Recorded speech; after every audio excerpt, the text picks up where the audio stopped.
kuno ang atong kinini ang imbahada dito sa The Hague, Netherlands, pinagi sa DFA og welfare check magkasama ngadto sa tong kanhi presidente. Ni karingga ang kampo ni former President Rodrigo Roa Duterte, labi na gyud ang ato magkakasamang Vice Presidente nga si Inday Sara Duterte. Kay matod pa nabutang peligro, matod pa magkakasama sa mga anak ni former President Rodrigo Roa Duterte ang seguridad sa atong kanhi presidente. Magutan na mo, unsa maday ng welfare check ka, Judong? Ispoko muna. Unsa ganito, Yika? Hindi guys, magkakasama sa welfare check.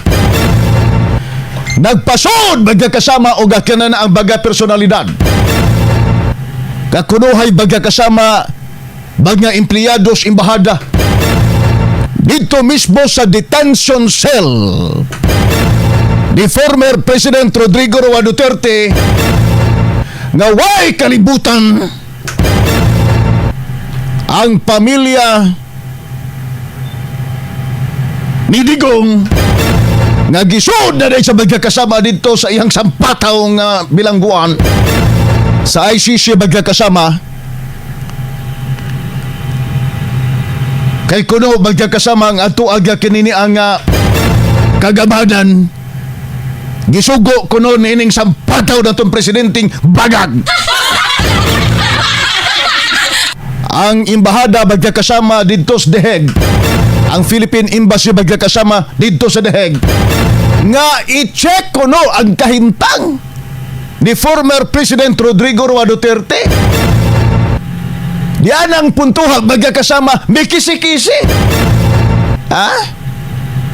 Si Vice President Inday Sara Duterte, nga nung wala man misultihi. Sa pataw. Oh. Nabutang magkakasama sa peligro ang ambuang amahan. Nawag may kalibutan, hastang abogado. Nga si kinang nga naa magkakasama nga attorney Kaufman, way kalibutan nga naaday magkakasamay ni sudid to gawa siya paybaw agwal paybaw ang pamilya ang bot magkakasama giunsang atong kanhi presidente simpako magkakasama sampataw gi-injectionan, di ba?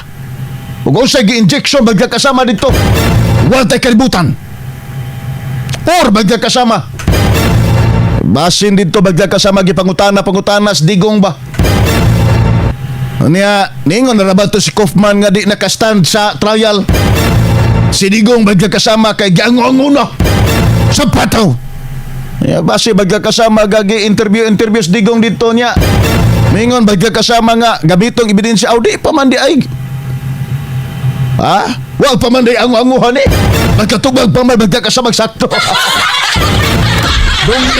Sa straight to the point.